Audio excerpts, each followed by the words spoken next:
A monk asked Zhàozhōu, "Does a dog have Buddha nature or not?" Zhaozhou said, "Wu."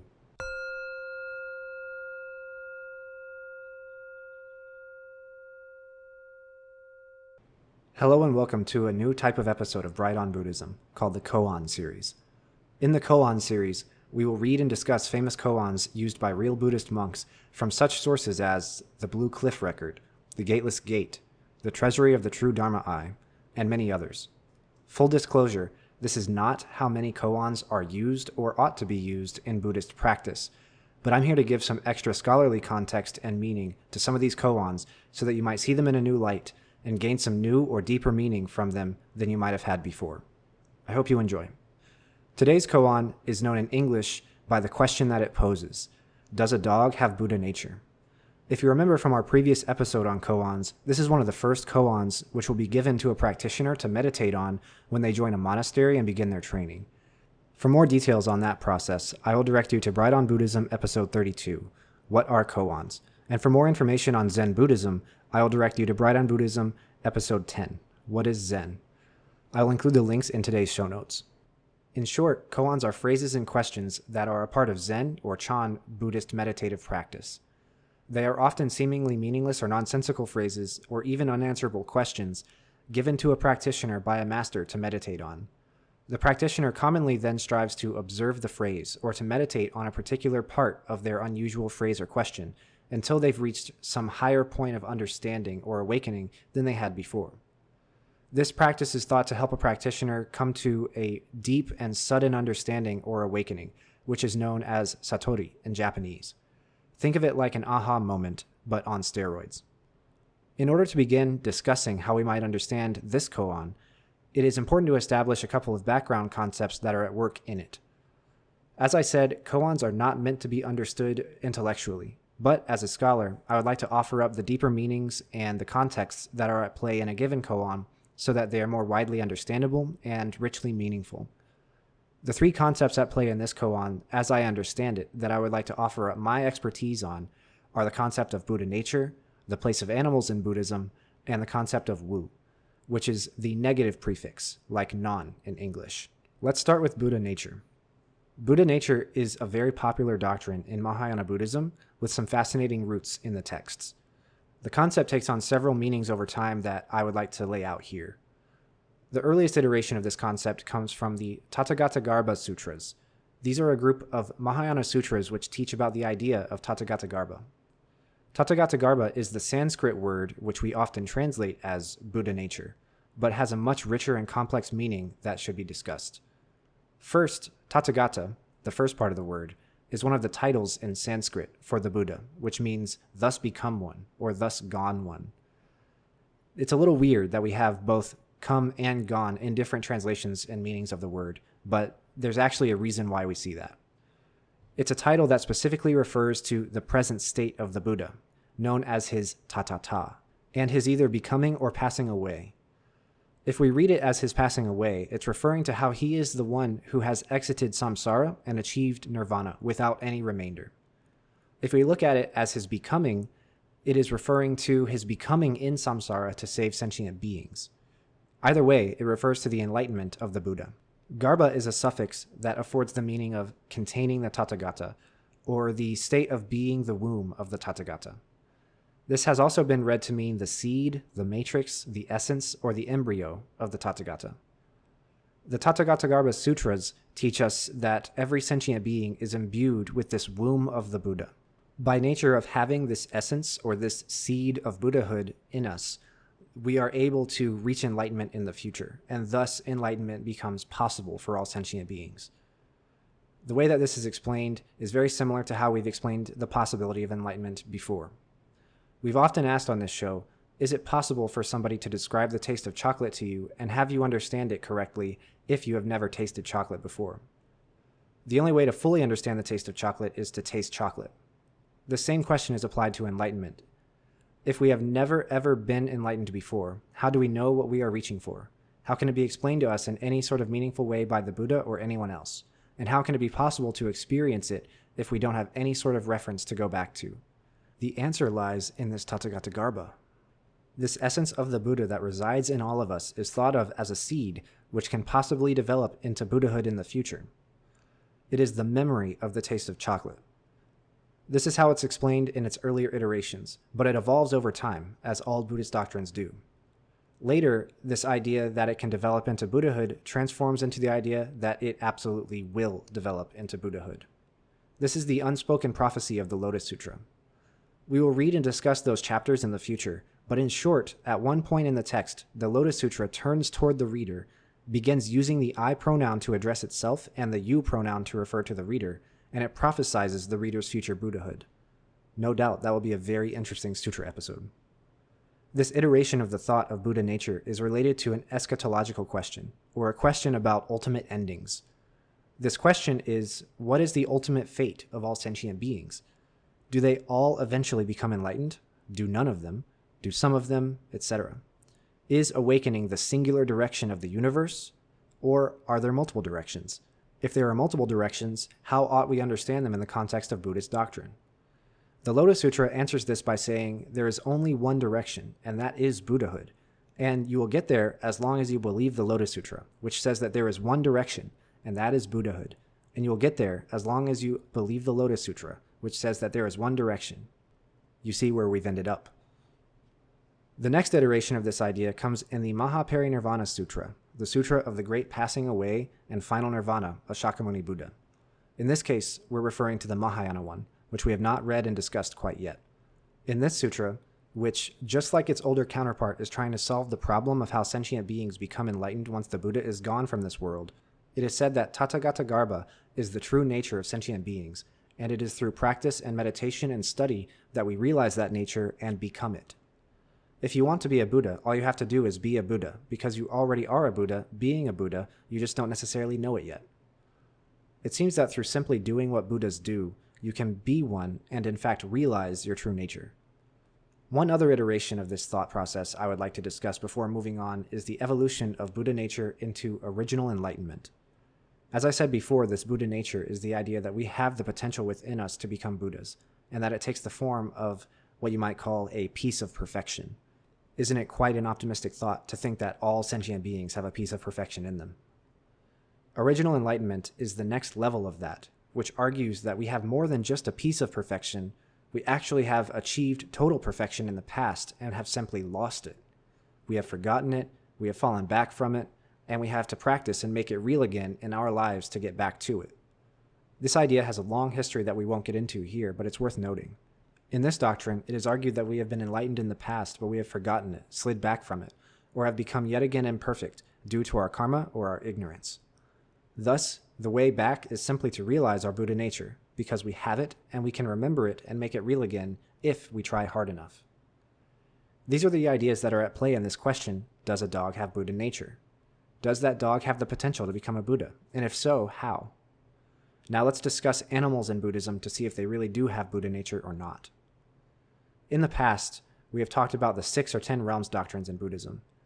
If you'd like to brush up on that, I'll direct you to the Bride on Buddhism episode 16, How Does Buddhism Deal with Death? Episode 22, What Are the Realms of Samsara? And episode 35, What is Buddhist Cosmology? I'll include links to those in the show notes. In any case, no matter how you cut it, there is the potential in Buddhism to be reborn as an animal when you die. This is a better situation than being reborn as a hungry ghost or a demon, but it's not as good as being reborn as a Buddha, a Bodhisattva, a Pratyeka-Buddha, an Arhat, a Deva, an Ashura, or a human. The realm of animals is marked by animality and the violence and savagery of nature, and is therefore a worse karmic lot than being a human or anything above that. Think of predator-prey relationships. Think of disease and habitat destruction. Think of natural disasters. Think of all the senseless death and violence that occurs in the animal kingdom. That is what that realm is reserved for. However, the realm of the animals is the lowest realm, which has members that the everyday person can actually see with the naked, unenlightened eye. We cannot see hungry ghosts or hell dwellers, even if they are around us. Moreover, I would rather have a cat as a pet than a demon or a hungry ghost. In that regard, though animals are in a lower realm than humans, it is not as bad as it could be. Hungry ghosts are universally doomed to karmic punishment. Their extreme passionate desires during their lives as humans or as other creatures have led them to be deemed hungry, and they are punished with the inability to fulfill their desires. They are thirsty, but if they drink water, it feels like fire, etc. Even worse, demons and hell dwellers are being punished for some grave and unforgivable sin which they exacted upon another during their lifetime, and their lot is even worse than that of the hungry ghosts. That being the case, some animals do actually have it pretty good. Wouldn't it be amazing to be one of Oprah Winfrey's golden retrievers? I certainly think so. Keep that in mind as we discuss this realm of animals, because pets are included in that realm. So knowing that, and knowing a little bit about Buddha nature, we can start to make some progress on the question. According to many iterations of the doctrine of Buddha nature, it is something that is true for all sentient beings, and dogs are sentient beings. Therefore, dogs have Buddha nature, right? Well, not necessarily. Remember that knowledge and memory and karma are all at work here. An important component to have Buddha nature, as we have discussed, is believing that you have Buddha nature. It is a leap of faith because, according to the doctrine, until you have meditated and practiced and begun to remember your past lives, you do not actually remember what enlightenment tastes like. You have to believe and have faith that you have that nature and that potentiality. Until you have decided to realize your piece of perfection and crystallize complete perfection around it, your piece of perfection is paved over by suffering and ignorance. So the question then becomes, do dogs know that they have Buddha nature? Do they have faith that they have a piece of perfection, a memory of total enlightenment, or a piece of the Buddha within them from which they can start the path of enlightenment? I ask these questions because they're a part of the Buddha nature conversation in Mahayana Buddhism in East Asia. And as you can see, you run into some incredibly difficult doctrinal roadblocks if you think about them too hard. If a dog does not and cannot know of its own potential for enlightenment, then how can it ever accrue any better karma through good deeds and achieve rebirth as a human, or at least as a sentient being with knowledge of its own potential for Buddhahood? With no knowledge of the Dharma, what are animals, hungry ghosts, and demons to do to improve their lot? It might seem like there's nothing they can do. It might seem like they are completely doomed to just continue to fall lower and lower and lower until they're all in hell. Well, actually, there's two possible answers to this question of what can be done. One of them is karma, and one of them relates to this issue of Wu, which we'll get to in a minute. The karma answer is this. Karma is simple reflexivity of the universe. It does not need knowledge and awakening to work in the way it does. If a dog does a good deed, even if it does not know what a deed is, much less what moral good is, then it will accrue good karma. However, as you can imagine, in the absence of an ontological and teleological mindset, any act of good will be random. It'll be completely by chance. That puts animals and the lower realms at a severe disadvantage. They can only do good randomly in most cases, and in the realms of hungry ghosts and demons, the opportunities to do good are extremely miserably few. So what if a dog can do good? How does that relate to this answer, Wu? Well, let's talk about the final point I wanted to bring up about this koan, which is the monk Zhàozhou's answers to the question, Wu. As I have mentioned, Wu is the Chinese prefix for negation, like non in English. It's pronounced mu in Japanese, and it works the same as English non or English a or something like that. Muga in Japanese is non-self. Mujō is impermanence or non-permanence, etc. Because of this meaning of negation in the word, many scholars have often thought that Zhàozhou was responding, no, dogs do not have Buddha nature. This is one interpretation, and it's a valid one, but I would like to offer up some more interpretations based on the meaning and context of this word Wu. Wu is deeply related to the doctrine of emptiness, or shunyata, in Buddhism. For more on emptiness, I will direct you to Bright on Buddhism episode 33, What is Emptiness? In short, when something is passed through the perspective of emptiness, or the doctrine of emptiness, it becomes non-X. When permanence is understood as being empty, it is non-permanence. When self is understood as empty, it is non-self. When duality is understood as empty, it is non-duality. When attachment is understood as empty, it is non-attachment. As we have discussed before, emptiness does not hold that nothing exists at all, nor does it hold that there is no coherence or consistency or continuity in this world. Instead, it simply recognizes that those things that we see are patterns of our perceptions of real things and not properties of reality itself, and should not be maximized to be thought of as being real things that exist in an unchanging and ultimate way. This is really confusing, but to put it simply, Emptiness does not teach that nothing exists at all, and it doesn't teach that everything exists. There is a screen in front of my face and a chair under me and a floor under that. Those things are actually there. However, emptiness also does not teach that everything exists permanently in a substantial and immanent way. Instead, it teaches the middle way, that things are observable, but that they arise in reality and will eventually change or cease or something like that. In the emptiness episode, we use the formula impermanence plus non-self equals emptiness. That's not the perfect way to look at it, but it helps us understand the property or characteristic of emptiness. However, we should qualify some of what we've said. Things do not necessarily arise in reality in the sense that they are nothing and then become something and then turn back into nothing again. They exist in relative continuity, and they exist due to causes and conditions, and do not have any substantial unchanging existence, and therefore, what is actually happening is called non-arising. There is that prefix non again, which is slowly bringing us back around to this question of Wu. As emptiness discourse expands and becomes ever more refined in Mahayana Buddhism, it starts to be applied to the doctrines themselves. For example, in the Heart Sutra, which we've read and discussed, the Four Noble Truths, awakening, enlightenment, the Buddha, and even Buddha nature come to be regarded as empty. That means if we apply our process from before, they become the non-Four Noble Truths, non-awakening, non-enlightenment, non-Buddha, and non-Buddha nature. This emptiness discourse is starting to appear to be the ultimate Dharma. It's starting to seem like impermanence, non-self, non-duality, desire, suffering, and awakening are all sprouting forth from this emptiness concept. And that's because it is. This is one of, if not the most important and widespread doctrinal discourse in all of Mahayana Buddhism. And that makes it the hardest to read about and to understand because it exists in such a rich textual tradition and is such a complicated and contentious sphere of debate. Nevertheless, let us turn back to the koan at hand. If we interpret Zhàozhōu as saying no, dogs do not have Buddha nature, then that could work according to this doctrine of emptiness. No, dogs do not have Buddha nature because no one has Buddha nature. It is not a thing that you can possess. Non-self, which comes out of emptiness, holds that you do not have a permanent and unchanging self, so therefore there is nobody there to possess Buddha nature.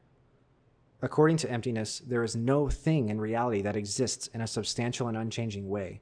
Therefore, there is no way to possess Buddha nature, because that would require it to be a thing. That sort of owner and property relationship requires both a duality between self and Buddha nature, which is an incorrect view. It requires a delusion of self, which is an incorrect view, and it requires the delusion of the unchanging existence of something, which is also an incorrect view. It implies that somebody can have Buddha nature and then lose it, give it, take it, steal it, etc. These things are all regarded as incorrect, ignorant, and deluded views in Buddhism. Therefore, as in all things in Buddhism, when we ask, does a dog have Buddha nature? The answer is yes and no and kind of. If we have already said that all sentient beings are imbued with Buddha nature, then how does this make sense saying no one has Buddha nature? Well, it's because of the limitations of language.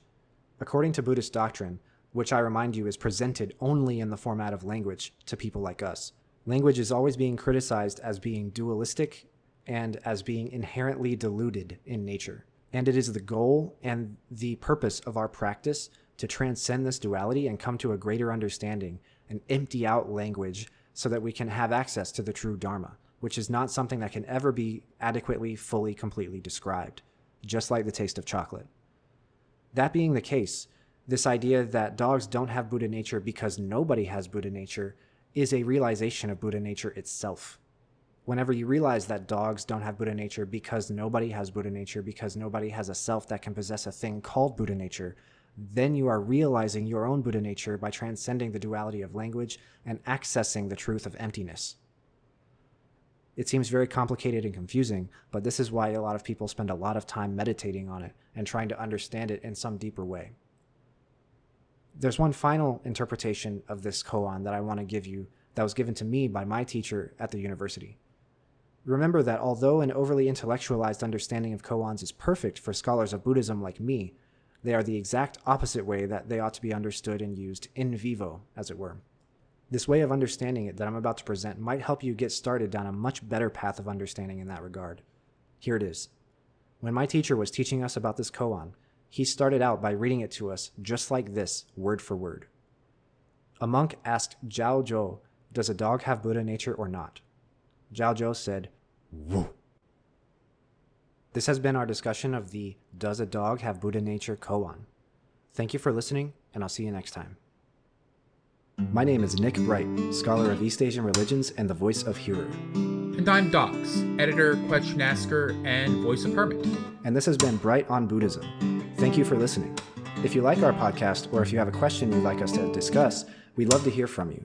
Please consider leaving a comment or review, subscribing, or joining us on social media.